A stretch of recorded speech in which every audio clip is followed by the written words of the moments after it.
सर्वांना नमस्कार. मी राजकिरण चव्हाण आज आपल्याला फेसबुक लाईव्हच्या माध्यमातून काही संवाद साधण्याचा प्रयत्न करतोय. आणि जसं की आपण आता गेल्या काही तासापूर्वी एक फेसबुक लाईव्हच्या संदर्भात एक मेसेज वाचला असेल, एक पोस्ट वाचली असेल आणि त्या अनुषंगाने तुम्ही ऑनलाईन आला असाल. मी 2 मिनिटाचा वेळ घेईन आपल्या आणि त्यानंतर आपल्या सेशनला सुरुवात करूया. जसं की आपल्या सगळ्यांना मागं दिसतंय की शिक्षणातलं जे न्यू नॉर्मल आहे ते कसं असेल, आपण कोणत्या गोष्टी भविष्यामध्ये बघणार आहोत, ज्याला नॉर्मल आपण कॅज्युअली आपण घेणार आहोत, नॉर्मल घेणार आहोत, अशा सगळ्या गोष्टी आपण थोड्या समजून घेण्याचा प्रयत्न करू. काही लोक जॉईन होत आहेत. 1 मिनिट वाट बघूया आणि आपल्या विषयाला सुरुवात करूया. इथं काही लोक ऑनलाईन येताना दिसत आहेत. सुभाष कत्ते सर, आपलं स्वागत आहे. सतीश वराट, आपलं पण स्वागत आहे.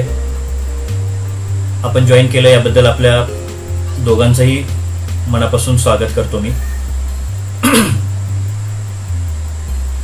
चला सुरुवात करूया. तंत्रस्नेही शिक्षक महाराष्ट्र आयोजित ऑनलाईन शिक्षण कट्टा जो आहे याच्यामध्ये आपण सर्वांचं स्वागत करतो. तंत्रस्नेही शिक्षक महाराष्ट्र गेल्या अनेक वर्षांपासून महाराष्ट्रातल्या शिक्षकांना तंत्रस्नेही करण्यासाठी ज्या ज्या गोष्टी आवश्यक आहेत त्यासाठी प्रयत्न करत आहे, त्यांना प्रोत्साहन देत आहे आणि त्यांच्याच माध्यमातून आजची ही कार्यशाळा आपण आयोजित करत आहोत. प्रथमतः तंत्रस्नेही शिक्षक महाराष्ट्र या समूहाला मी माझ्याकडून आभार व्यक्त करतो की ज्यांनी मला याच्यासाठी संधी उपलब्ध करून दिली. आजचा जो विषय आहे तो म्हणजे शिक्षणातील न्यू नॉर्मल. बघा, आपल्या लक्षात आलं असेल या विषयावरून की न्यू नॉर्मल हा शब्द आपल्याला आता इथून पुढं कानावरती पडणार आहे.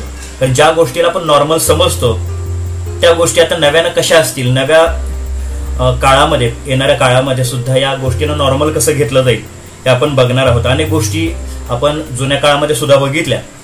जसं की आपण PCOचे दुकानं बघितले, बॉक्स बघितले आणि त्याच्यावरती 1 रुपया टाकून आपण आपलं जे काही बोलणं आहे, कॉलिंग आहे ते आपण करत होतो. आज मात्र त्याची अवस्था जर बघितलं लक्षात आली असेल की आपल्याला कुठेही हे PCOचे जे बॉक्स आहेत किंवा जे डबे आहेत आपल्याला कुठेही बघायला मिळत नाही. याचं कारण काळानुसार त्या गोष्टी आता बाहेर पडलेल्या आहेत, मागं पडलेल्या आहेत. म्हणून लक्षात घ्या, अनेक गोष्टी आता आपल्याला नॉर्मल म्हणून घ्याव्या लागतील. आत्ताचा जो काळ आहे आपण सगळ्यांना माहीत आहे की आपण अनेक जण आपल्या घराच्या बाहेर अनेक दिवसांपासून बाहेर नाही पडलेलं. याचं कारण आहे कोरोना. लक्षात आलं असेल आपल्या सगळ्यांना. या कोरोनामुळे अनेक गोष्टी आपल्या आयुष्यामध्ये बदललेल्या आहेत. आयुष्यातल्या अनेक गोष्टी आपण आपल्या वागण्यामध्ये असेल, राहण्यामध्ये असेल किंवा एकंदर आपल्या विचारांमध्ये असेल, या सगळ्यावरती काही ना काही परिणाम आपल्याला या कोरोनाच्या निमित्तानं झालेला आपल्याला जाणवतोय. याला आपल्याला शिक्षण विभाग सुद्धा अपवाद म्हणून सोडता येणार नाही. याचं कारण असं, कारण इथून पुढची जी पिढी असेल किंवा जे काही शिक्षक मंडळी असतील यांना सुद्धा या कोरोनाच्या सोबत आता 2 हात करून पुढं जावं लागणार आहे. आपण त्याला घेऊन नाही बसणार आहे.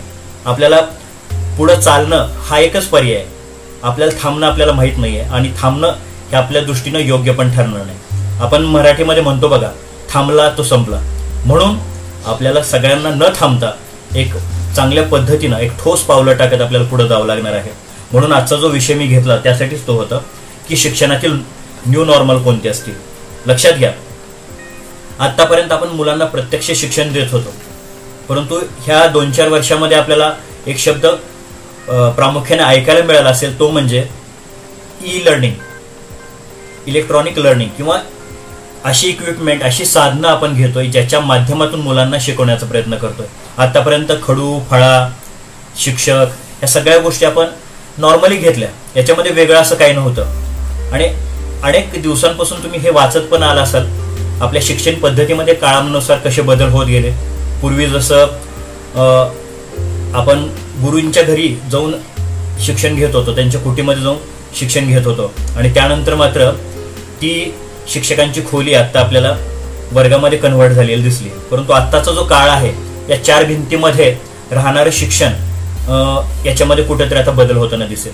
आता आपल्याला ऑनलाईन लर्निंग असेल, ई लर्निंग असेल किंवा अशा वेगवेगळ्या गोष्टी असतील की ज्याच्या माध्यमातून आपण या सगळ्या गोष्टी आता पुढं करत असणार आहोत. अनेक शिक्षकांचे हे प्रश्न असायचे. अनेक दिवसापासून मी शिक्षकांना ऑनलाईन पद्धतीने असेल किंवा प्रत्यक्षात जाऊन त्यांना ट्रेनिंग दिलेलं आहे. आणि ज्याच्यामध्ये एक प्रश्न कायम विचारला गेला, तो म्हणजे सर आम्हाला हे तंत्रज्ञान अवगत नाहीये, तर आम्ही हे सगळं कसं करायचं. लक्षात घ्या मित्रांनो, आपल्याला अनेक गोष्टी ह्या कराव्याच लागणार आहेत. मी लावून बोलतोय, कराव्याच लागणार आहेत, कारण त्याशिवाय आपल्याला पर्याय नाही.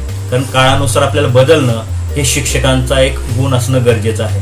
जर शिक्षकांनीच नाही बदललं तर त्याला आपल्या पिढीला बदलवण्यासाठी, घडवण्यासाठी आपल्याला अडचणी येऊ शकतात. म्हणून सगळ्यांनी लक्षात घेतलं पाहिजे की इथून पुढचा जो काळ आहे तो तंत्रज्ञानाचा आहे, आणि या तंत्रज्ञानाला सुद्धा आपण सोबत घेऊन त्याचा आवश्यक तेवढा वापर करून जर घेतलं तर नक्कीच आपण जे अपेक्षित बदल आपल्याला मुलांमध्ये दिसतात, आपल्या देशासाठी जे आवश्यक असं हे संसाधन जे आहे, जे काही मटेरियल आहे माणसाच्या माध्यमातूनचा, त्या सगळ्या गोष्टी आपल्याला शिक्षणाच्या मार्फत आपण देऊ शकणार आहोत. म्हणून आजचा जो विद्यार्थी आहे तो उद्याचा नागरिक आहे, आणि या नागरिकाला उद्याच्या काळानुसार घडवणं हे आपल्या सगळ्यांचं एक शिक्षक म्हणून कर्तव्य आहे. जसं की माझं आहे तसंच आपल्या सगळ्यांचं आहे.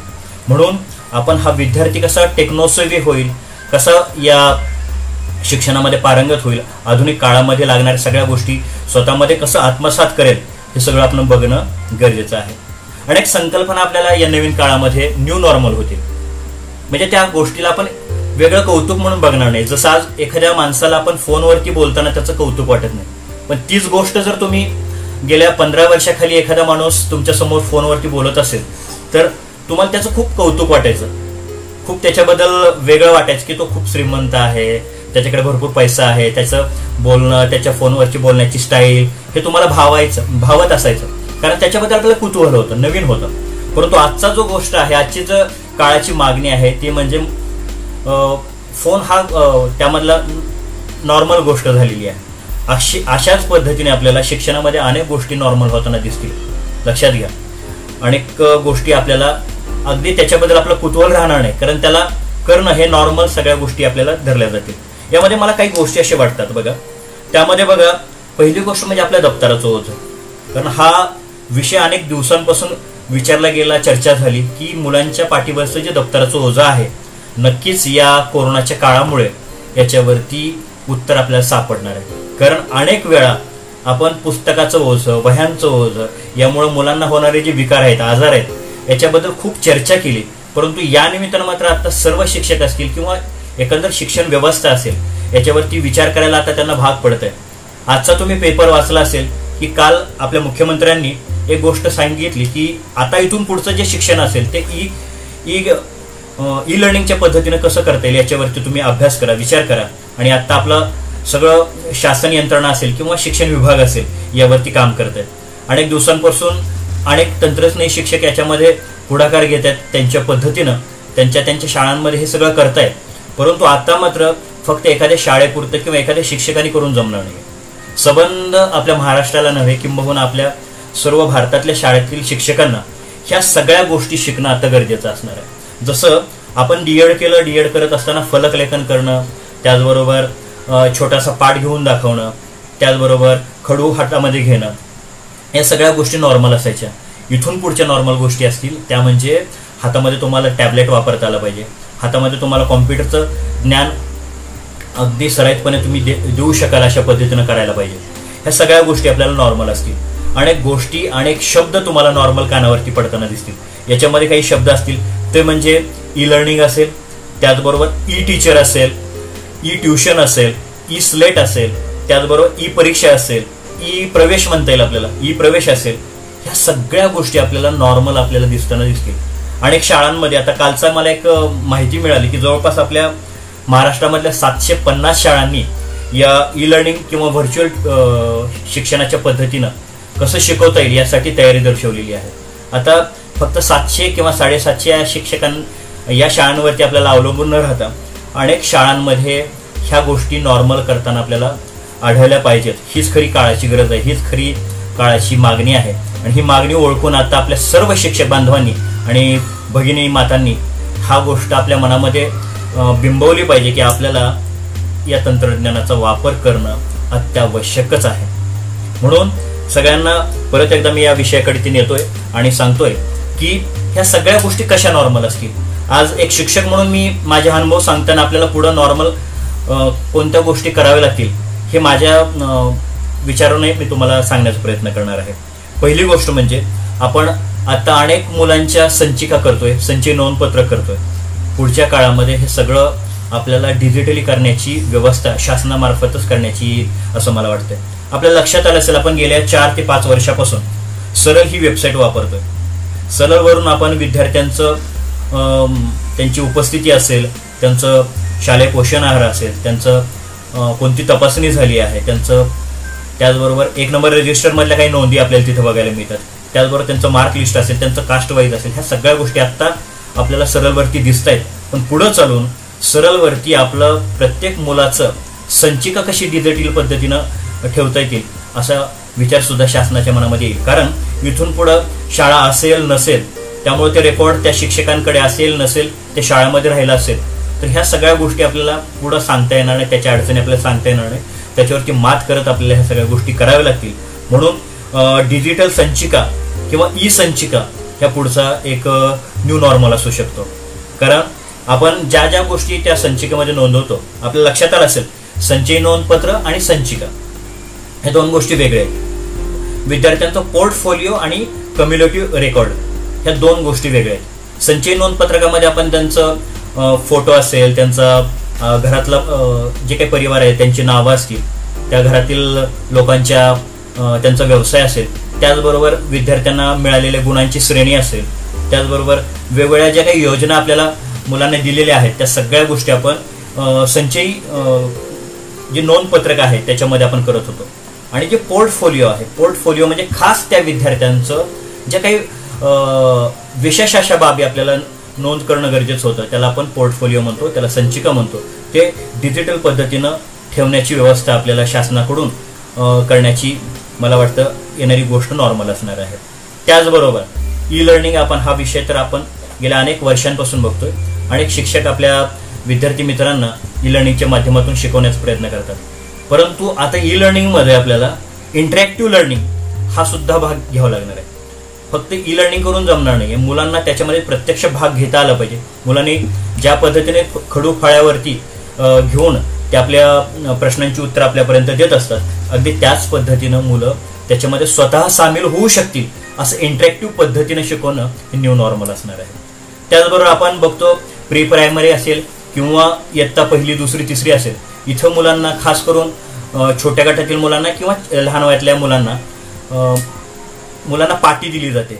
इथून पुढच्या काळामध्ये शासन असेल किंवा शाळांमध्ये सुद्धा पालकांकडून तर टॅब सारख्या गोष्टी एक ॲज अ पाटी म्हणून, ॲज अ एक स्लेट म्हणून, ई स्लेट म्हणून त्याचा वापर करताना दिसेल. ज्या पद्धतीने आपण पाटीवरती अक्षरं गिरवतो, पुसतो, अगदी त्याच पद्धतीने आपण या टॅबलेटवरती असे टॅबलेट्स आत्ता सुद्धा बाजारामध्ये उपलब्ध आहेत, ज्याचा आकार आपल्याला आपल्या वर्गातल्या जी पाट्या मुलांसाठी आपण देतो त्या आकाराची आपल्याला बघायला मिळतील. त्या पाट्या आता जातील आणि इथून पुढं आपल्याला अशा पद्धतीच्या पाट्या ज्या आपण ई पाटी म्हणा किंवा ई स्लेट म्हणून आपण त्याला म्हणू शकणार आहोत. बघा, जसं टॅबलेट आपण हातामध्ये घेतो, ज्या पद्धतीनं आतापर्यंत वापर करत होतो, अगदी त्याच्या पुढे जाऊन आपल्याला त्याला एक पाटी म्हणून सुद्धा वापरण्याची व्यवस्था आपण करणार आहोत. बघा, कारण ज्या गोष्टी आपण लहानपणी शिकत होतो, असेल, आ असेल, ABCD असेल, हे काढायचो आणि ते पुसायचो, अगदी तीच व्यवस्था आपल्याला अनेक अशी ॲप्स आहेत ज्याच्यामध्ये आपण स्वतः बोटाने त्याच्यावरती काढू शकतो आणि ते पुसू शकतो. म्हणजेच टॅबलेटचा उपयोग आपण एक प्रकारे ई स्लेट या पद्धतीने करू शकणार आहोत. आणि ई स्लेट ह्या पुढच्या काळातलं मला वाटतं नॉर्मल असणार आहे, की जे न्यू नॉर्मल असेल. कारण ज्याच्याबद्दल कोणाला वेगळं असं कौतुक वाटणार नाही, कारण त्या सगळ्या गोष्टी अनेक शिक्षकांकडे किंवा अनेक शाळांमध्ये या सगळ्या आपल्याला दिसताना किंवा पाहताना मिळतील. त्यानंतर बघा, हे सगळं करत असताना एक गोष्ट आपल्याला लक्षात आली असेल की एक ओरड आपल्याला अनेक मित्रांकडून येते किंवा ज्यांना तंत्रज्ञानाच्या संदर्भात थोडं कमी माहिती असेल अशा माझ्या शिक्षक बांधवांकडून एक अडचण मला विचारली जाते. ते म्हणजे ती अडचण त्यांची रास्त आहे.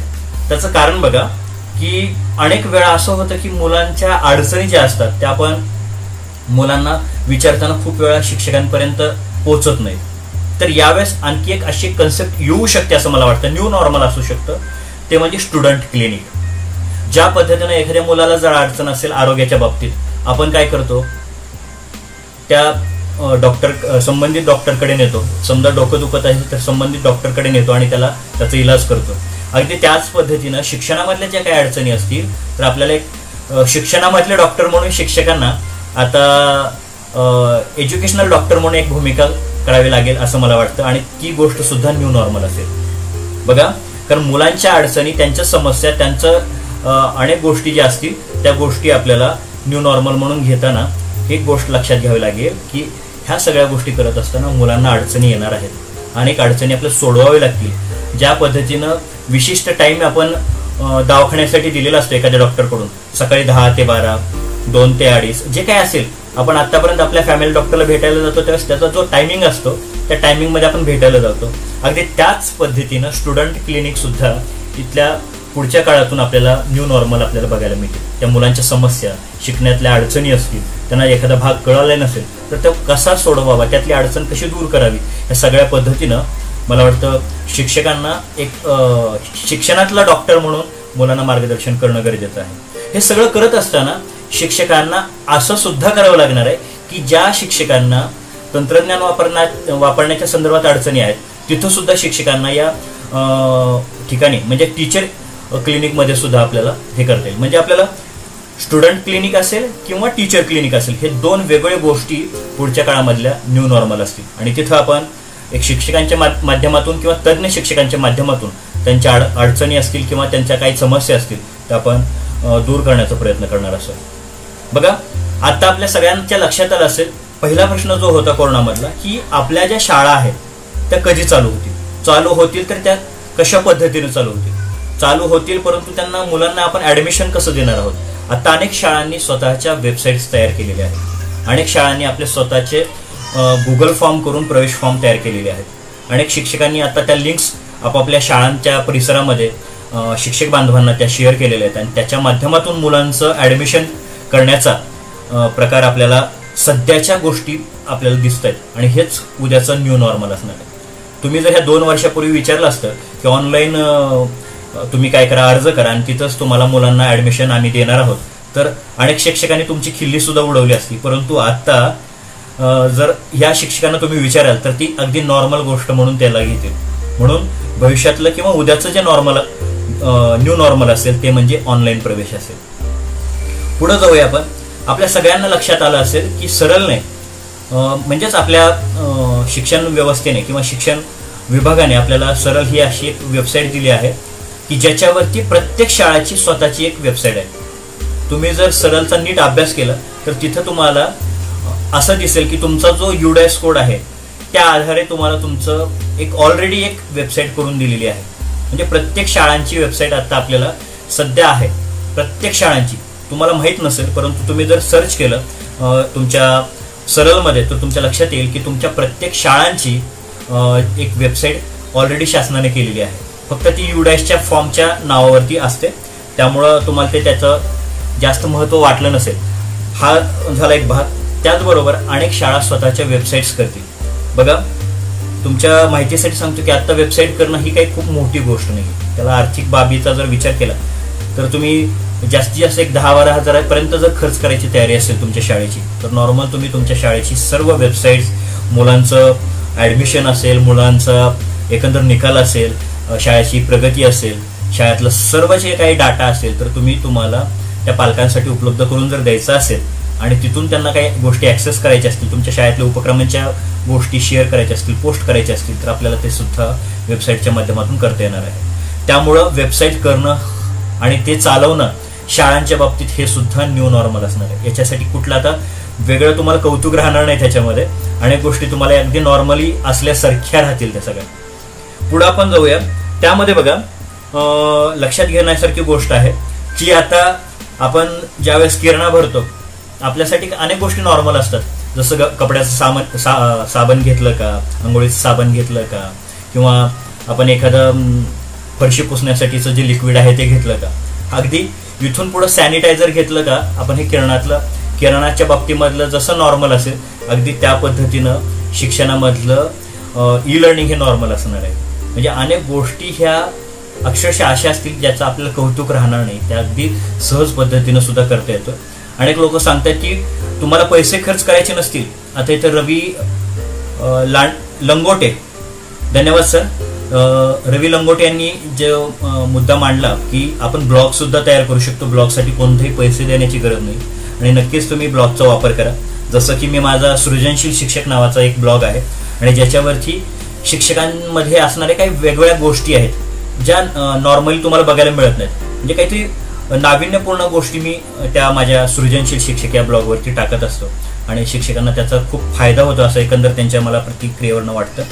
तर तुम्ही सुद्धा तुमच्या शाळेच्या नावाने एक ब्लॉग जर केला आणि तिथं सगळ्या गोष्टी जर टाकल्या तर तुम्ही नक्कीच हे सगळं करू शकता. सुदर्शन नाईक नवरे सर, तुमचा प्रश्न मला इथे दिसलेला आहे की माझी शाळा दुर्गम भागात आहे, तिथं नेटवर्क प्रॉब्लेम आहे, साधे फोन सुद्धा वापरता येत नाहीत, तर तुम्ही मार्गदर्शन करावे.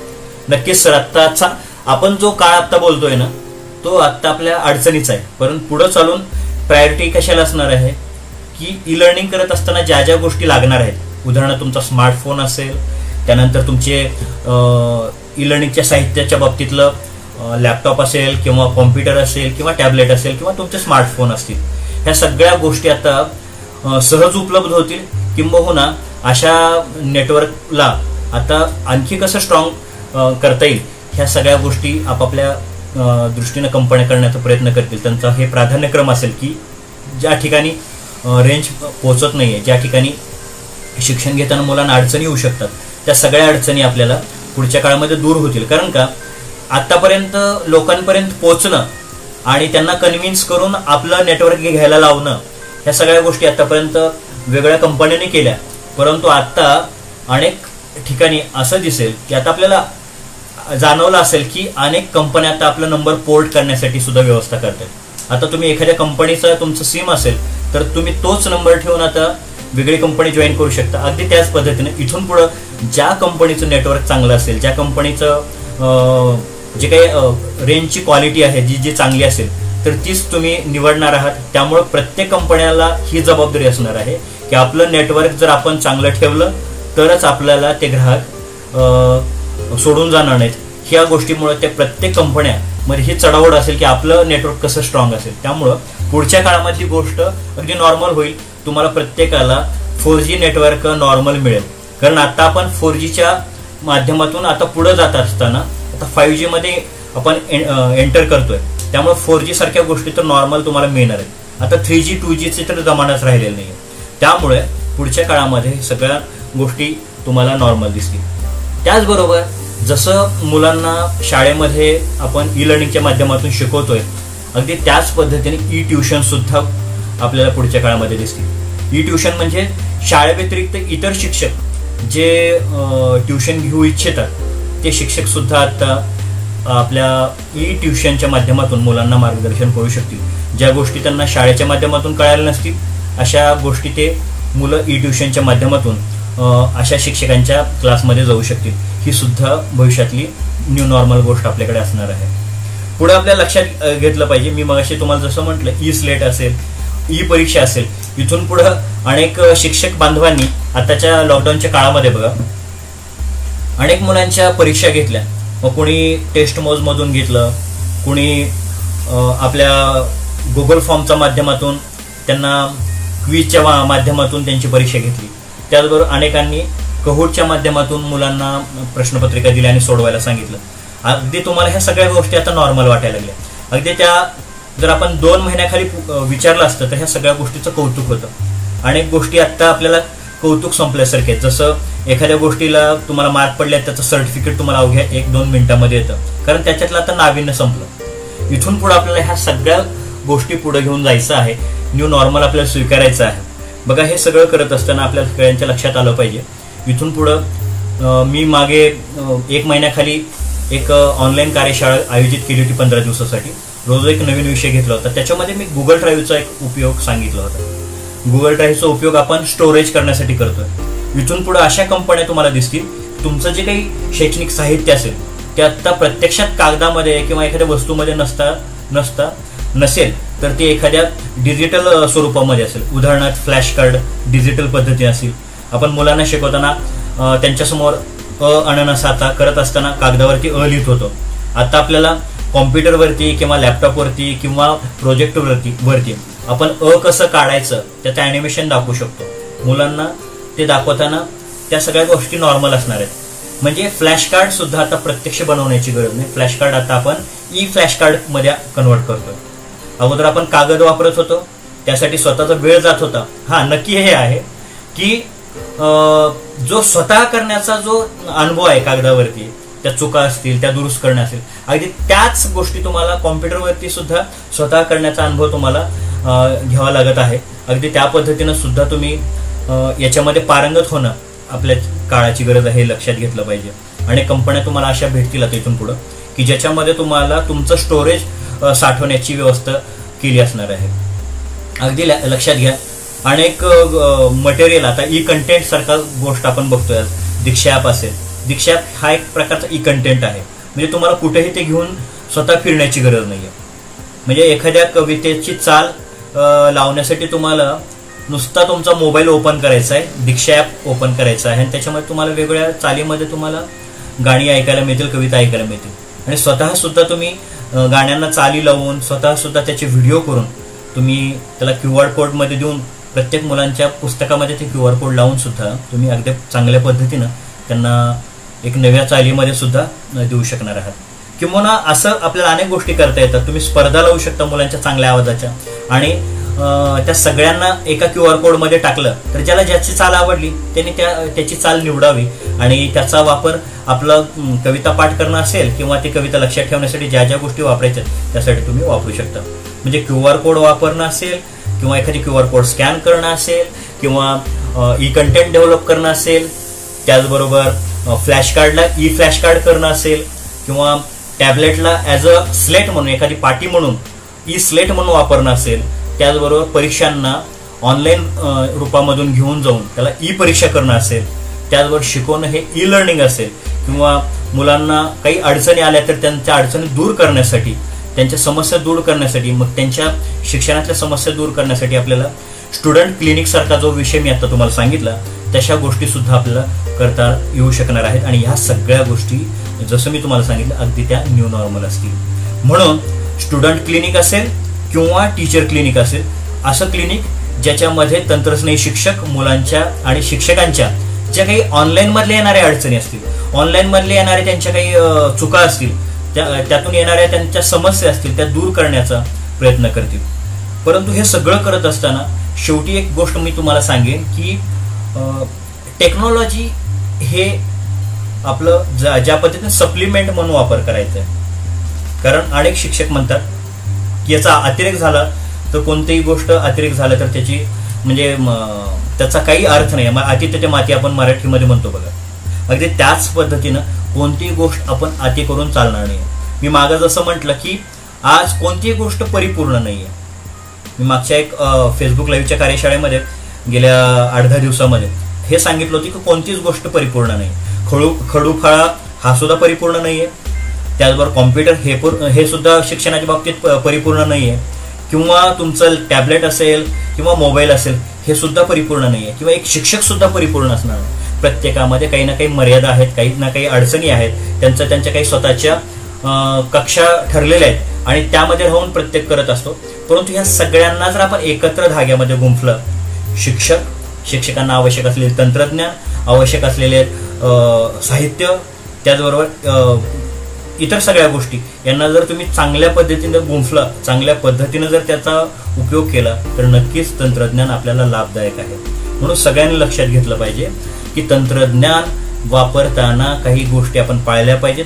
तंत्रज्ञान म्हणजे सर्व काही आहे असंही नाही आणि तंत्रज्ञान म्हणजे काहीच नाही असं पण नाही. म्हणून लक्षात घ्या, तंत्रज्ञानाचा वापर योग्य पद्धतीने केला पाहिजे, ॲज अ सप्लिमेंट म्हणून केला पाहिजे. जसं एखाद्या माणसाची जर तब्येत सुधारत नसेल तर डॉक्टर आपल्याला एखादा डबा देतात आणि ते पावडर तुम्हाला दररोज 1 चमचा 2 चमचा वापरायला सांगतात. ते काय असतं तर तुमच्या रोजचं जे तुम्ही अन्न खाताय त्याच्यामधून ज्या गोष्टी तुम्हाला मिळत नाहीयेत त्या गोष्टी तुम्हाला त्या डब्यातल्या असणाऱ्या त्या जे काही तुमचं पावडर आहे त्या माध्यमातून तुम्हाला मिळाव्या आणि तुमच्या शरीरामध्ये ज्या काही कमतरता आहेत त्या भरून निघाव्या. त्या पद्धतीनं तुम्हाला ते सप्लिमेंट दिलं जातं अगदी त्याच पद्धतीनं हा जो तंत्रज्ञानाचा जो भाग आहे तुम्हाला सप्लिमेंट म्हणून वापरता आला पाहिजे, न की ते पूर्ण अन्न म्हणून, पूरक अन्न म्हणून तुम्हाला ते वापरता आलं पाहिजे. त्याला सोबत घ्यायचं आहे, ते म्हणजे सर्व काही आहे, दुसरं काही नाही. हा सुद्धा जर कोणाच्या मनामध्ये जर गैरसमज असेल तर तो कृपया माझ्या शिक्षक मित्रांनी आणि पालक मित्रांनी सुद्धा काढून घ्यावा की तंत्रज्ञान हे सर्व काही नाही, परंतु तंत्रज्ञान म्हणजे काहीच नाही हे पण नाही आहे. लक्षात घ्या, त्याचा आपल्याला व्यवस्थित वापर करता आला पाहिजे. तुम्ही या गोष्टी जर शिकत गेला तर भविष्यातल्या ह्या सगळ्या गोष्टी न्यू नॉर्मल असणार आहेत. म्हणून मला असं वाटतं की आपण इथून येणाऱ्या पुढच्या काळामध्ये असेल, व्हर्च्युअल फील्ड ट्रिप सारख्या गोष्टी असतील किंवा व्हर्च्युअल क्लास असेल किंवा व्हिडिओ कॉन्फरन्सिंग असेल, अशा माध्यमातून आपल्याला एकमेकांशी जुळलं जाणार आहे. शरीराने जरी नसेल तरी आपण आभासी पद्धतीने आपण एकमेकांच्या जवळ असू. म्हणजे प्रत्यक्ष भेटण्यापेक्षा आपल्याला आभासी भेटण्याची ज्या काही गोष्टी आहेत आपल्याला भविष्यामध्ये कराव्या लागतील. दुसरं गोष्ट म्हणजे आपल्याला ह्या गोष्टींचा सुद्धा सराव केला पाहिजे. आपल्याला ह्या गोष्टी सुद्धा आपल्या मनामध्ये आता रुजवून घेतल्या पाहिजेत की आभासी मिळणारं जे काही तुम्हाला वाहवा आहे, आभासी पद्धतीने मिळणारे जे काही तुम्हाला कमेंट्स आहेत, त्याला सुद्धा आपण किती वाहवत जायचं, किती त्याला खरं धरायचं आणि किती त्याच्यावरती अवलंबून राहायचं, हा सुद्धा आपण विचार केला पाहिजे. कारण कधी कधी कसं असतं, आभासी जग आपल्याला आभास निर्माण करतं की आपण काहीतरी वेगळं करतोय, आपल्यामध्ये काहीतरी वेगळ्या गोष्टी आहेत, परंतु आपल्या अनेक अडचणी, आपल्या अनेक मर्यादा आपल्याला त्याच्या माध्यमातून दिसत नाहीत आणि ह्या शोधताना आपल्या अडचणी होऊ शकतात. म्हणून आपण सगळ्यांनी आभासी गोष्टीवरती पण पूर्णपणे अवलंबून न राहता त्यातल्या चांगल्या चांगल्या गोष्टी घेऊया आणि आपल्या स्वतःमध्ये ज्या ज्या गोष्टी करणं गरजेचं आहे ना, त्या सगळ्या गोष्टी करण्याचा प्रयत्न करूया, ज्याच्यामुळे आपल्याला तंत्रज्ञान वापरायच्या संदर्भातल्या ज्या ज्या गोष्टी महत्त्वाच्या आहेत त्या करता येतील. कारण बघा, अनेक वेळा असं होतं बघा, एक आरोप तंत्रज्ञानाच्या बाबतीत लावला जातो की तंत्रज्ञानामुळे मुलांच्या जो काही स्क्रीन टाइम आहे, म्हणजे स्क्रीनच्या समोर घालवायचा जो वेळ आहे तो खूप वाढलेला आहे. नक्कीच त्यांची ही समस्या किंवा त्यांचं जो म्हणणं आहे त्याच्यामध्ये थोडं तथ्य आहे. त्याचं कारण असं आहे, कारण आता जर आपण कोरोनाच्या काळामध्ये बघितलं तर अनेक शिक्षकांनी मुलांना वेगवेगळे अभ्यास दिले, ते म्हणजे मोबाईलच्या माध्यमातून. आणि मुलांना साहजिकच मोबाईलवरती तो अभ्यास बघणं असेल, अभ्यास करताना त्याच्यावरती परत तो अभ्यास टाकणं असेल केलेला, तर त्याच्यासाठी प्रत्येक वेळा मोबाईल वापरावा लागतो, प्रत्येक वेळा कॉम्प्युटर वापरावं लागतं आणि त्यामुळं त्यांच्या डोळ्याला इजा होण्याची शक्यता असते. म्हणून लक्षात घेतलं पाहिजे की आपल्याला इथं किती पद्धतीनं, किती कमी वापरात जास्तीत जास्त मुलांपर्यंत पोहोचता येईल, या सगळ्या जर गोष्टी आपण करू शकलो ना, तर नक्कीच तंत्रज्ञान आपल्याला वरदान ठरू शकतं. आणि मला असं वाटतं, जे लोक आरोप करतात की तंत्रज्ञानामध्ये काही खरं नाही, अनेक खास करून मी आता माफी मागतो जे जुने वयस्कर शिक्षक आहेत, आणि असंही म्हणणार नाही की तरुण शिक्षक आहेत तर ते करतायत ते सगळंच बरोबर आहे. आपण ज्या चांगल्या गोष्टी केल्या त्या सगळ्या चांगल्या गोष्टी आज सुद्धा स्वीकार्य आहेत, अजून सुद्धा त्याला मान्यता आहे. तुम्ही ज्या ज्या गोष्टी तुमच्या त्या काळामध्ये करणं आवश्यक होतं, त्या ज्या काही गोष्टी केल्या त्या गोष्टी सुद्धा आता सुद्धा करताना त्या लागू पडतात. परंतु हे सगळं करत असताना काही गोष्टी आपल्या काळानुसार बदलणं गरजेचं आहे. साहजिकच आहे, तुम्ही ज्यावेळेस तरुण होतात त्यावेळेस सुद्धा अनेक गोष्टी तुमच्यासाठी नवीन होत्या आणि तुमच्या अगोदरच्या शिक्षकांनी ज्या गोष्टी केल्या त्याच्यामध्ये तुम्ही स्वतःच्या काळानुसार बदल केला. अगदी आपल्या राहणीमान असेल, आपलं वागणं असेल, बोलणं चालणं असेल, या सगळ्या गोष्टीमध्ये आपण ऑनलाईन गोष्टीच्या माध्यमातून आता करत असतो. आणि हे सगळं करत असताना आपण आपला हा बदल स्वीकारलेला आहे आणि आता सुद्धा इथून पुढे हीच भूमिका आपली असली पाहिजे की काळानुसार आपल्या शिक्षकाला खास करून बदलणं गरजेचं आहे. कारण आपण जर बदलत नसेल तर आपल्याला पिढी बदलवताना खूप अडचणी येणार आहेत. कारण ही पिढी भविष्याचं भारताचं नेतृत्व करणार आहे. भविष्याचं नेतृत्व जर आपल्याला कणखर करायचं असेल, काळानुरूप चालणारं करायचं असेल, जगाच्या समस्या, जगातल्या स्पर्धा या सगळ्यांना सोबत घेऊन लढण्याची ताकद मुलांच्या हातामध्ये, त्यांच्या मनगटामध्ये, त्यांच्या मस्तिष्कामध्ये, त्यांच्या मनामध्ये जर द्यायची असेल तर आपल्याला तंत्रज्ञानाचा सुयोग्य पद्धतीनं वापर करता आला पाहिजे. अनेक शिक्षक आहेत जी खूप चांगल्या पद्धतीनं तंत्रज्ञान पोहोचवण्याचं काम करतायत. आता आनेम इथं लाईव्ह मला दिसतोय. आनंद, तुझं परत एकदा मी स्वागत करतो. आनंद आहे किंवा दत्तात्रय शिंदे सर होते. अनेक शिक्षक आहेत की जे ऑनलाईन पद्धतीने शिक्षकांना मार्गदर्शन करण्याचा प्रयत्न करतात आणि त्यांच्या ह्या सगळ्या गोष्टीचा फायदा इतर शिक्षकांना होतो. नक्कीच आपण सगळे या आधुनिक काळातले सारथी आहात आणि या शिक्षणाला, आधुनिक शिक्षणाला पुढं चांगल्या पद्धतीनं जर भविष्य द्यायचं असेल, तर त्याची दोर ह्या अशा शिक्षकांकडे पाहिजे ज्यांच्याकडे तंत्रज्ञान पण असेल आणि ज्या जुन्या गोष्टी आहेत त्या सुद्धा त्यांच्या हातामध्ये असतील. म्हणून मी एक गोष्ट नेहमी म्हणतो, तो सुविचार मला नक्की प्रेरणा देत असतो, तो म्हणजे जुन्यापासून बोध घ्या आणि नव्याचा शोध घ्या. बघा, आपल्याला जुन्यापासून काही गोष्टी त्याच्यातल्या ज्या घेण्यासारख्या गोष्टी आहेत त्या आपल्याला त्या वापरता आल्या पाहिजेत आणि नवीन गोष्टीचा शोध घेता आला पाहिजे. प्रत्येक नवं ते हवं हा जर विचार आपण करत राहिलो तर आपल्याला नक्कीच त्याच्यामध्ये नवनवीन गोष्टी सापडायला लागतील. आज आपण 1 वर्ष मागं जाऊया. आज ज्या तुम्हाला गोष्टी दिसतात ते गेल्या वर्षी तुम्हाला त्या नवीन होत्या किंवा त्या माहीत पण नव्हत्या. आणि भविष्यात सुद्धा अशा अनेक गोष्टी असतील की ज्याच्याबद्दल आपण आत्ता विचार पण नाही करत, परंतु त्या गोष्टी आपल्याला भविष्यामध्ये दिसतील. म्हणून लक्षात घ्या मित्रांनो की आपल्याला काळानुसार बदल करता आला पाहिजे. म्हणून मला असं वाटतं की न्यू नॉर्मल काय आहे. शेवटी आता मी शेवटचे 5 मिनिट घेतोय, कारण खूप लांबवणं मलाही बरोबर वाटणार नाही, कारण आता खूप वेळ पण झालेला आहे. परंतु न्यू नॉर्मल काय असेल, न्यू नॉर्मल हे असेल की अनेक शाळा आपल्याला इंटरॅक्टिव्ह पद्धतीने शिकवताना दिसतील, अनेक शिक्षक आपल्याला इंटरॅक्टिव्ह पद्धतीने शिकवताना दिसतील. दुसरा मुद्दा, अनेक शिक्षक किंवा अनेक तज्ज्ञ ई एज्युकेटर म्हणून तुम्हाला मार्गदर्शन करताना दिसतील. अनेक तज्ज्ञ हे ई एज्युकेटर म्हणून मार्गदर्शन करताना दिसतील. दुसरं, शिक्षण क्षेत्रामध्ये आपल्याला हे म्हणता येईल की ई टीचर म्हणजे तंत्रज्ञानाच्या माध्यमातून जो शिकवतो असा शिक्षक म्हणजे ई टीचर. त्यानंतर तुमच्या ज्या आजच्या ट्युशन आहेत उद्या ई ट्युशन होतील, हे न्यू नॉर्मल असेल. त्याचबरोबर आज भारत सरकार सुद्धा हे काम करत आहे की येत्या काही दिवसांमध्ये तुम्हाला प्रत्येक इयत्तेचं स्वतंत्र चॅनल आता आपल्याला बघायला मिळणार आहे. कालच आपल्याला आपल्या अर्थमंत्री सीतारामन यांनी हे सांगितलं की प्रत्येक इयत्तेसाठी नवीन ते चॅनल चालू करणार आहेत. म्हणजे बघा की शासन सुद्धा आपलं जे काय काम आहे त्यांना एक शासन म्हणून ज्या ज्या करणं गोष्टी गरजेच्या आहेत त्या सगळ्या गोष्टी ते करत आहेत. म्हणून शिक्षक म्हणून सुद्धा आपल्याला एक पाऊल आता पुढे जाणं गरजेचं आहे. म्हणून आपल्याला ज्या ज्या गोष्टी आत्ता समजत नाहीत त्या थोड्या थोड्या ह्या सुट्ट्यामध्ये समजून घेण्याचा प्रयत्न करा.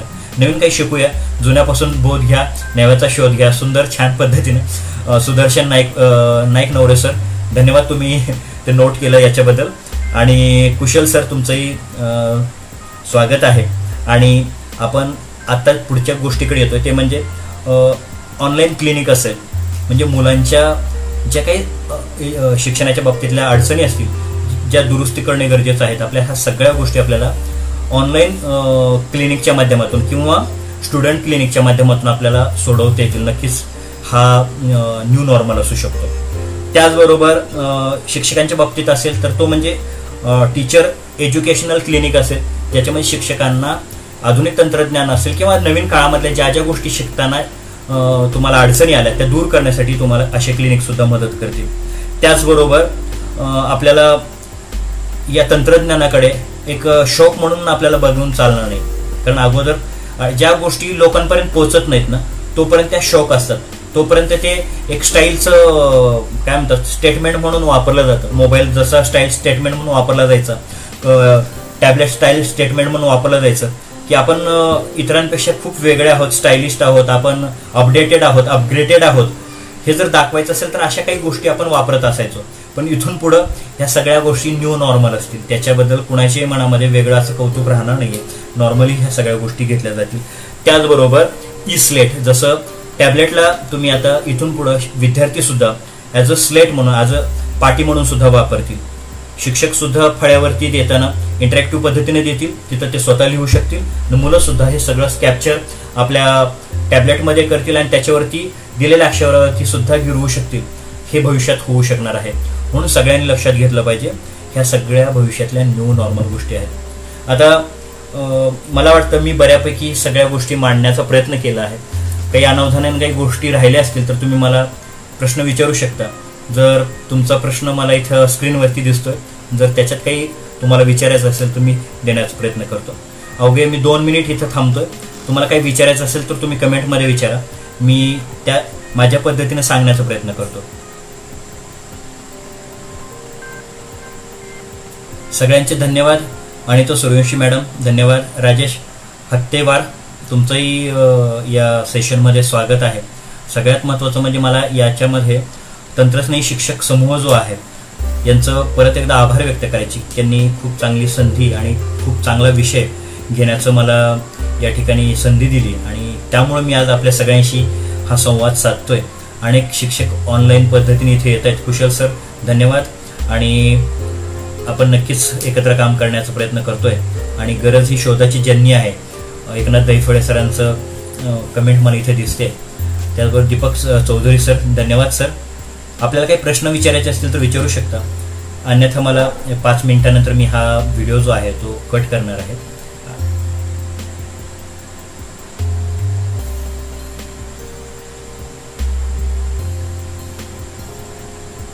धन्यवाद कृष्णा सर. बाळासाहेब गवारे सर धन्यवाद. सुनील असुतकर सर धन्यवाद. त्यानंतर दैफळे सर मित्रा खूप धन्यवाद. Bhushan Chaudhari sir thanks sir, आपण सर्वांनी ह्या कार्यशाळेमध्ये उपस्थित लावली. त्यानंतर सुदर्शन सर आपलं सुद्धा धन्यवाद की आपण शांत पद्धतीने सगळं ऐकून घेतलं. पंकज राज सर, जगताप सर धन्यवाद. गुणवंत चव्हाण सर धन्यवाद. राजेंद्र सर धन्यवाद. आणि सुरेश शिंदे सर आपण इथं आलात त्याबद्दल. त्याचबरोबर संजय राठोड सर, कमलाकर महाबळे सर धन्यवाद. आपल्याला काही प्रश्न विचारायचे असतील तर विचारा, जेणेकरून आपला किमती वेळ तुम्ही मला देताय आणि या किमती वेळामध्ये जर मला काही तुम्हाला सांगण्यासारखी एखादी गोष्ट असेल तर नक्कीच सांगेन. आणखी एक गोष्ट तुम्हाला सांगायला मला आवडेल की दैनिक सकाळमध्ये माझा एक सदर आहे, ज्याच्यामध्ये मी शिक्षणात तंत्रज्ञान या नावाचा सदर मी दैनिक सकाळमध्ये गेल्या वर्षभरापासून चालवतोय. आणि याच्यामध्ये एक सांगण्याचा प्रयत्न असतो की शिक्षणामध्ये तंत्रज्ञान कशा पद्धतीने वापरू शकू, अगदी सोप्या पद्धतीने सांगण्याचा माझा प्रयत्न असतो. आणि त्यातून अनेक शिक्षकांना याचा फायदा झाला असं एकंदर त्यांच्या प्रतिक्रियेवरनं दिसतंय. परंतु अनेक तुम्हाला असं काही गोष्टी वाटतात की ज्याच्याबद्दल तुमच्या मनामध्ये उत्सुकता आहे, समजून घ्यायची इच्छा आहे, तर नक्कीच तुम्ही मला या कमेंटमध्ये सांगा. आपण त्याच्यावरती शिक्षणात तंत्रज्ञान या सदरामध्ये आपण त्याचं लेखन करूया. त्याचबरोबर तुम्ही माझ्या सृजनशील शिक्षक नावाचा एक ब्लॉग आहे, तुम्ही सर्च केलं, तुम्ही गुगलवरती सर्च करा सृजनशील शिक्षक राजकिरण चव्हाण एवढं सर्च करा, तुम्हाला नक्कीच त्या ब्लॉगवरती तुम्हाला सगळी माहिती मिळेल. शिक्षणामधल्या नाविन्यपूर्ण गोष्टी मी तिथं टाकण्याचा प्रयत्न करत असतो आणि तुम्हाला सुद्धा त्याचा लाभ होईल. अनेकांना तिथं काही मांडायचं असेल तर तुम्ही मला मांडण्याची व्यवस्था मी तिथं केलेली आहे. तुम्हाला काही त्या ठिकाणी लेख द्यायचे असतील लेख देऊ शकता. त्याचबरोबर गेल्या अनेक वर्षापासून सर फाउंडेशन नावाची आमची एक NGO आहे, जे शिक्षणामधले जे नवक्रमशीलता आहे ती जपण्याचं काम आम्ही गेल्या अनेक वर्षांपासून करतोय आणि तिथून सुद्धा अनेक लोकांचा प्रतिसाद मला मिळतोय. सुभाष कत्ते सरांचे परत एकदा आभार व्यक्त करतो की त्यांनी मला ह्या सगळ्या गोष्टी करण्यासाठी खूप प्रेरणा दिलेली आहे. त्यांचं प्रत्येक वेळा मला मार्गदर्शन असतं. सुभाष कत्ते सर माझी NCLचे PRO आहेत, त्यांचं सुद्धा परत एकदा मी याच्यामध्ये स्वागत करतो. कृष्णा सर आपल्या सगळ्यांचं परत एकदा स्वागत करतो. कृष्णा सरांनी सांगितलं की सर आपण पालकांना काय संदेश द्या. नक्कीच हा संदेश देईन की आपल्या मुलांकडे अगदी आत्ता वेगळ्या पद्धतीने बघा. मुलगा नेमका काय करतो, मुलगा कॉम्प्युटरवरती आहे, लॅपटॉपवरती आहे किंवा मोबाईलवरती आहे, खरंच तो काय करतो हे बघण्याची गरज आहे. त्याचा टाइम नेमका अभ्यासासाठी जातोय का टाइमपास करण्यासाठी जातोय, हा आपला पुढचा तो प्रश्न असेल. त्याच्यावरती आपण मार्ग काढत आपण त्याला योग्य पद्धतीने मार्गदर्शन करा, जेणेकरून पालक सुद्धा याच्यातून पुढे येतील. दुसरी गोष्ट म्हणजे आपल्या सगळ्यांना आता टेक्नोसेव्ही होण्याची गरज आहे. कारण सांगतो तुम्हाला, कारण शिक्षक टेक्नोसेव्ही आहेत, विद्यार्थी टेक्नोसेव्ही होतील आणि ज्यावेळेस ते घरी जातील आणि जर पालकांकडे ते थोडं कौशल्य कमी असेल तर त्याच्यामुळे अडचणी येऊ शकतात. असं नाही की तसं असेल तर मुलगा शिकू शकत नाही, तर असं काही कारण नाही आहे. थोडं जुजबीर जरी माहिती तुम्हाला पालकांना असेल तर नक्कीच तुम्ही मुलांना मार्गदर्शन करू शकता. आता सुद्धा शिक्षक म्हणून जे आपण करणं गरजेचं आहे, तसंच पालक म्हणून सुद्धा, कारण पालक माफ करा, कारण आपण शिक्षक सुद्धा पालक आहोत, तर आपल्याला अनेक गोष्टी सुद्धा पालक म्हणून सुद्धा करता आल्या पाहिजेत. अनेक गोष्टीवरती आपल्याला थोडं तिसरा डोळा आपला ठेवता आला पाहिजे, म्हणजेच आपल्या त्या मुलांवरती वॉच थोडं त्याच्या नकळत ठेवता आलं पाहिजे, जेणेकरून त्याला आपण त्याच्यावरती काहीतरी लक्ष ठेवतोय, त्यामुळं आपल्या नजरेसमोर तो काही चुका नाही करणार आणि नकळत आपल्या वेगळ्या काही गोष्टी करू शकत असेल तर ते तुम्ही होणार नाही याची काळजी घ्या. आपण त्याला विश्वासात घ्या आणि त्याला मोबाईलचा उपयोग जास्तीत जास्त शिक्षण करण्यासाठी, शिक्षणातल्या गोष्टी समजून घेण्यासाठी वापरण्यासाठी करण्यासाठी प्रोत्साहन द्या असं मला वाटतं पालक म्हणून. धनंजय सोनटक्के सर, सर्वच विद्यार्थ्यांकडे मोबाईल उपलब्ध नाहीत. हे आपला प्रश्न बरोबर आहे सर, परंतु आताचा जो काळ आहे या पद्धतीचा आहे की पुढील काळामध्ये हे मोबाईल असणं किंवा अँड्रॉइड फोन वापरणं हे सुद्धा न्यू नॉर्मल असेल. आता हळूहळू अनेक फोन आता बाजारामध्ये येतात ज्यांची किंमत आता 1,500-2,000-3,000 हजारामध्ये आहे आणि ते अफोर्डेबल आहे. जर आपण 2-3 हजाराचा स्मार्टफोन वापरत असेल तर नक्कीच आपण त्या मोबाईलच्या माध्यमातून मुलांना तंत्रज्ञानामध्ये किंवा आजचं जे काही ई लर्निंग आहे ते शिकवण्यासाठी मदत करू शकतो.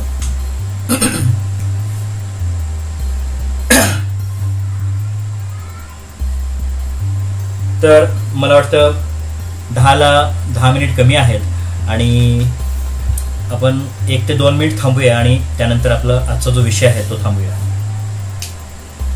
1 ते 2 मिनिट. तुम्हाला काही प्रश्न विचारायचे असतील तर विचारू शकता.